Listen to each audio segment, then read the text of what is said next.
गणपते नमः। ओम गौरी गणेशाय नमः। गौरी गणे लक्ष्मी देवी नारायणी नमो नमः।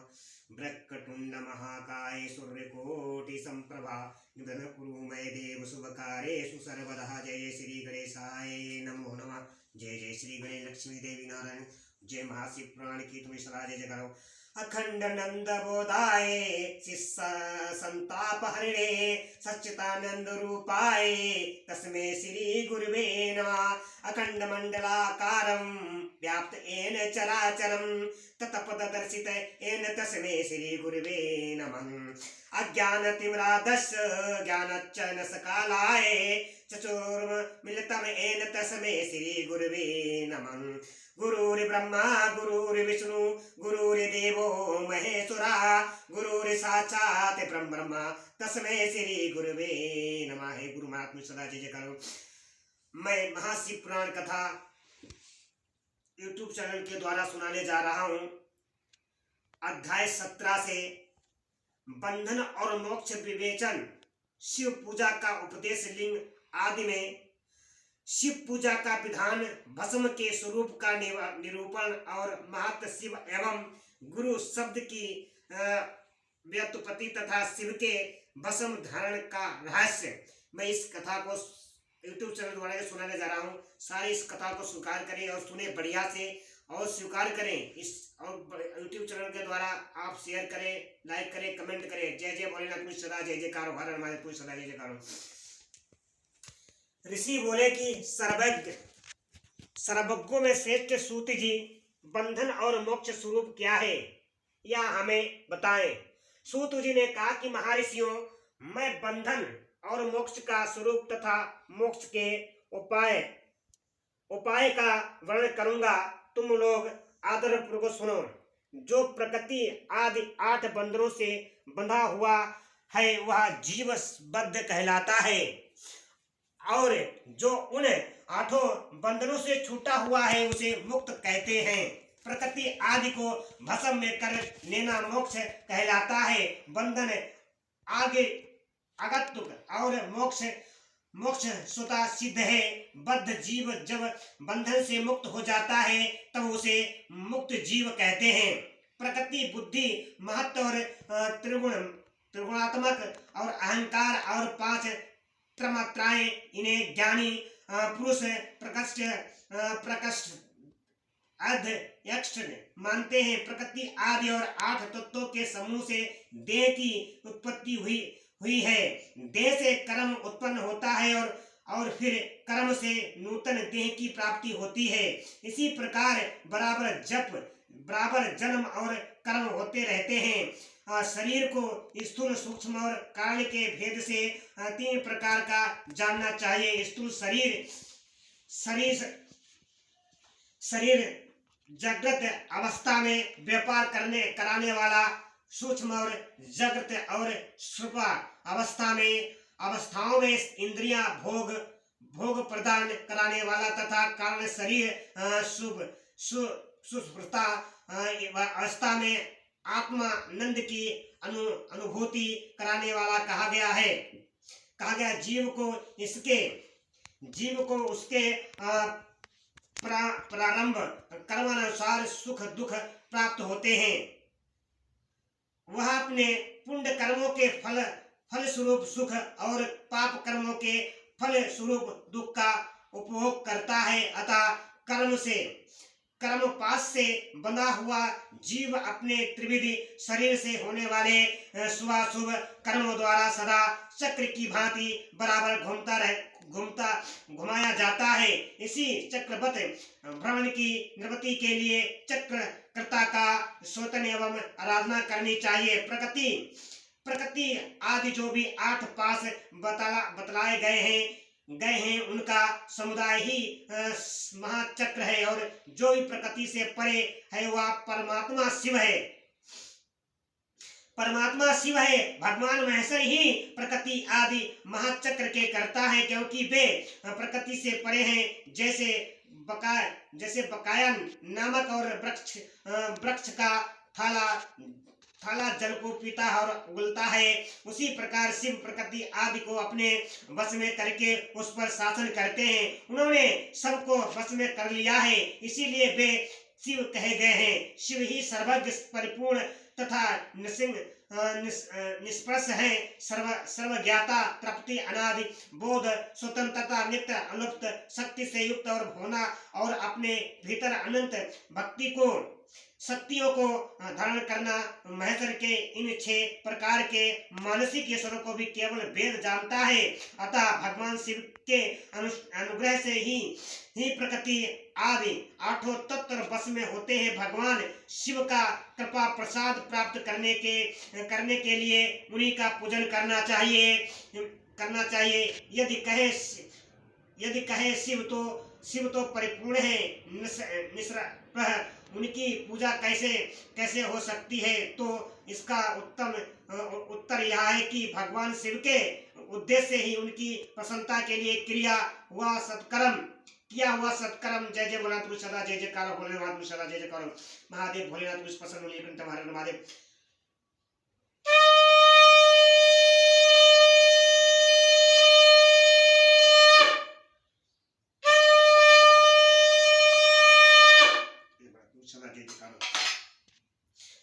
उद्देश्य उनकी प्रसन्नता के लिए किया हुआ सत्कर्म उनके कृपा प्रसाद को प्राप्त करने वाला होता है। शिवलिंग में शिव की प्रतिमा तथा शिव भक्तजनों में शिव की भावना करके उनकी प्रसन्नता के लिए पूजा करनी चाहिए। वह पूजन शरीर से, मन से और वाणी से और धन से भी किया जा सकता है। उस पूजा से महेश्वर शिव जो प्रकृति से परे हैं, पूजक पर विशेष कृपा करते हैं और उनका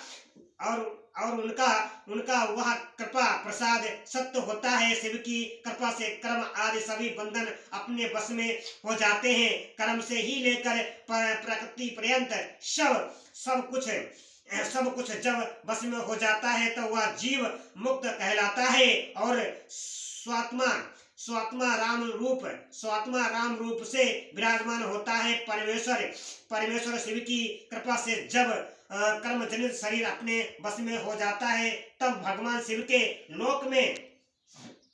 लोक में निवास सौभाग्य प्राप्त होता है। इसी को सौलक्य मुक्ति कहते हैं। जब तन्मात्राएं बस में हो जाती हैं तब जीव जगदम्बा सहित शिव का समीप प्राप्त कर लेता है।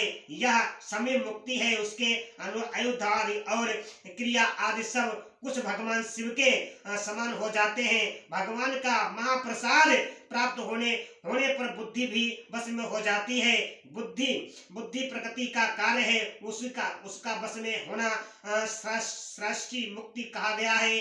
पुनः भगवान का महान अनुग्रह प्राप्त होने पर प्रकृति वश में हो जाएगी। उस समय भगवान शिव का मानसिक ऐश्वर्य बिना ही यंत्र के प्राप्त हो जाएगा। सर्वज्ञाता और तृप्ति आदि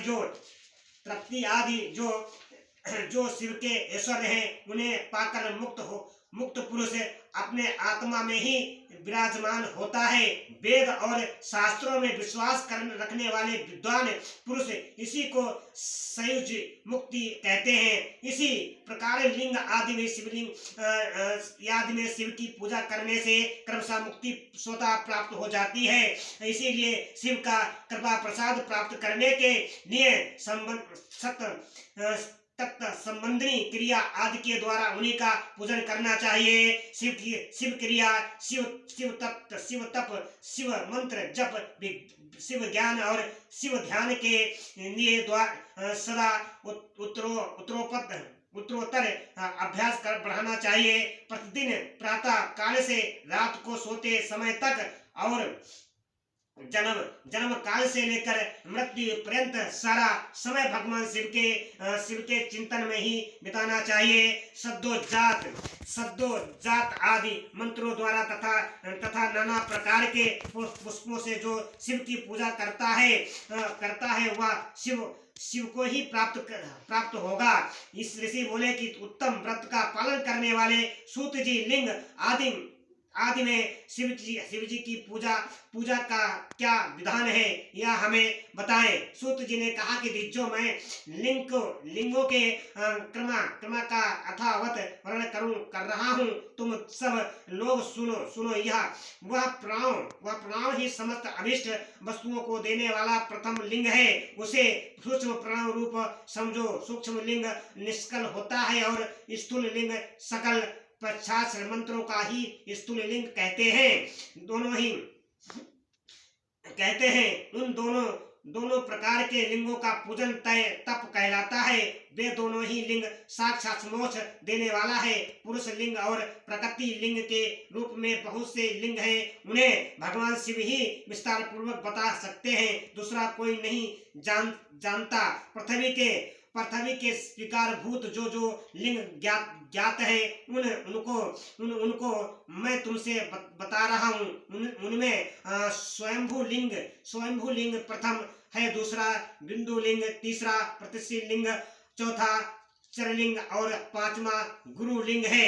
देव ऋषियों की तपस्या से संतुष्ट हो उनके समीप प्रकट होने के लिए पृथ्वी के अंतर्गत बीज रूप से व्याप्त हुआ भगवान शिव वृक्षों के अंकुर की भांति भूमि को भेद कर अनादि लिंग के रूप में व्याप्त हो जाते हैं। वे स्वतः व्यक्त हुए शिव ही स्वयं प्रकट होने के कारण स्वयंभू नाम धारण करते हैं।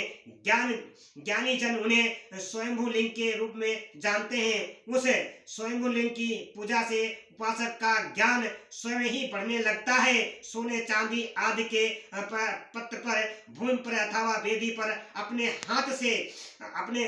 अपने हाथ से लिखित जो शुद्ध प्रणव मंत्र रूप लिंग है उसमें तथा और मंत्र लिंग का आलेखन करके उसमें भगवान शिव की प्रतिष्ठा और आह्वान करें। ऐसा बिंदु नादमय लिंग स्थावर और जंगम दोनों ही प्रकार का होता है। इसमें शिव का दर्शन भावनामय ही है, ऐसा निश्चय कहा जा सकता है।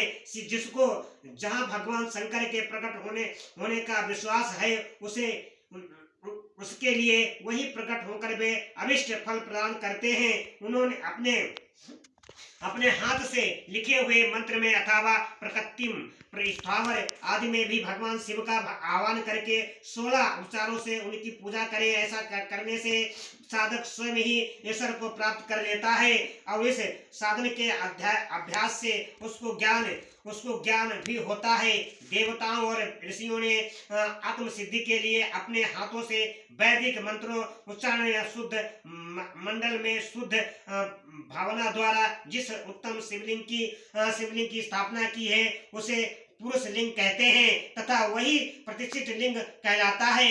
उस लिंग की पूजा करने से सदा पुरुष ईश्वर की प्राप्ति होती है। महान ब्राह्मण और महादानी राजा किसी भी कारीगर से शिवलिंग का निर्माण कराकर जो मंत्र पूर्वक उसकी स्थापना करते हैं उनके द्वारा स्थापित हुआ वह लिंग भी प्रतिष्ठित लिंग कहलाता है। किंतु वह प्रकट और लिंग है, इसीलिए प्रकट ईश्वर भोग को ही देने वाला होता है। जो शक्तिशाली और नित्य होता है उसे पुरुष कहते हैं तथा जो दुर्बल और अनित्य होता है वह प्रकट और कहलाता है। लिंग नाभि जिनका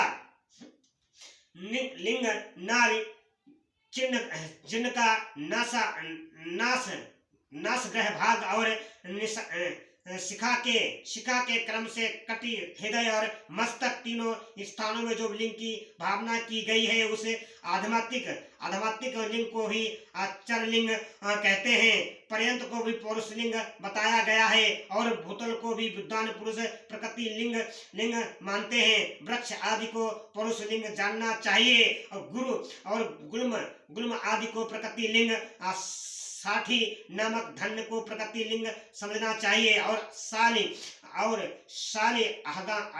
अघानी एवं गेहूं को भी पुरुष लिंग, अणिमा आदि 8 सिद्धियों को देने वाला जो ईश्वर है उसे पौरुष ईश्वर जानना चाहिए।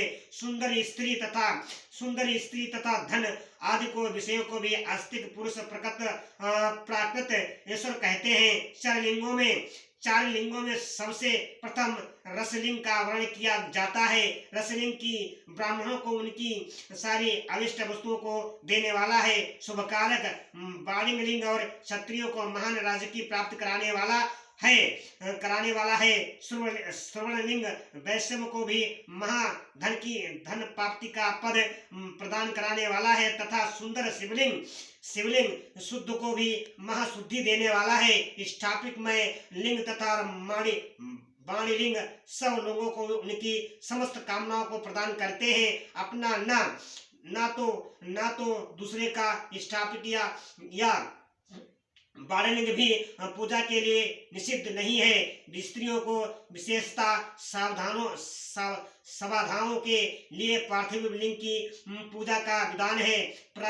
प्रावृत्ति मार्ग में स्थित विधवाओं के लिए स्थापित लिंग की पूजा बताई गई है, परंतु विरक्त विधवाओं के लिए रसलिंग की पूजा ही श्रेष्ठ कहा गया है। उत्तम व्रत का पालन करने वाले महर्षियों बचपन में, जवानी में और बुढ़ापे में भी शुद्ध स्थापित में शिवलिंग का पूजन स्त्रियों को समस्त भोग प्रदान कराने वाला है। ग्रह सप्त स्त्रियों के लिए भी पीठ पूजा भूतल पर संपूर्ण अभिष्ट को देने वाली है। प्रवृत्ति मार्ग में चलने वाला पुरुष पात्र गुरु के सहयोग से ही समस्त पूजा कर्म संपन्न करके इष्ट देव का अभिषेक करने के पश्चात अघानी के चावल से बने हुए खीर आदि और चक्र पकवानों द्वारा नैवेद्य अर्पण करें। पूजा के उत्तम अंत में शिवलिंग को समुष्टक और प्रधारक और घर के भीतर पृथक रख दें। जो निवृत्ति भागी पुरुष है, मर्गी पुरुष है, उनके लिए हाथ पर ही शिवलिंग का पूजन विधान है। उन्हें भिक्षा आदि से प्राप्त हुए अपने भोजन को ही नैवेद्य रूप में निवेदित करना चाहिए। निवृत्ति पुरुषों के लिए सूक्ष्म लिंग ही श्रेष्ठ बताया जाता है। वे विभूति के द्वारा पूजन करें और विभूति को भी नैवेद्य रूप से निवेदित भी करें।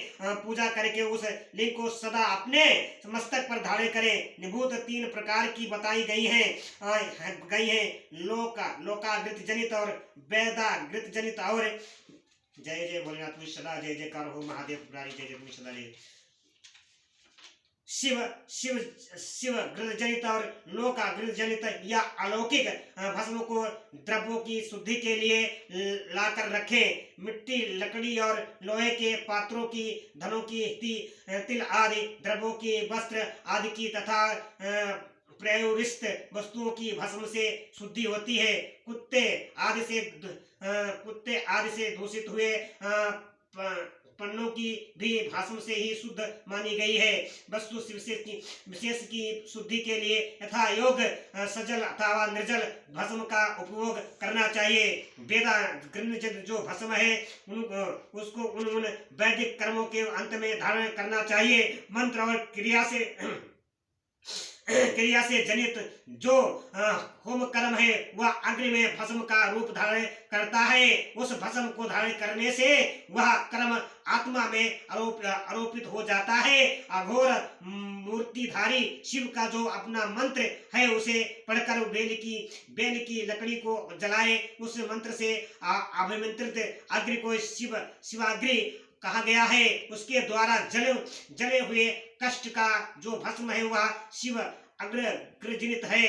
कपिला गाय के गोबर अथवा गाय मंत्र के गोबर को तथा समी पीपल पलाश बड़ और अमलतास और बेर इनकी लकड़ियों को शिव अग्नि से जलाएं। वह शुद्ध भस्म शिवागृत जनित माना गया है। अथवा कुश की अग्नि में शिव मंत्र के उच्चारण पूर्वक कष्ट को जलाएं। फिर उस भस्म को कपड़े से अच्छी तरह छानकर नए घड़े में भरकर रख दे। उसके उसे समय पर अपनी कांति या शोभा की वृद्धि के लिए धारण करें। ऐसा करने वाला पुरुष सम्मानित एवं पूजित होता है। वो पूर्व काल में भगवान शिव ने भस्म शब्द का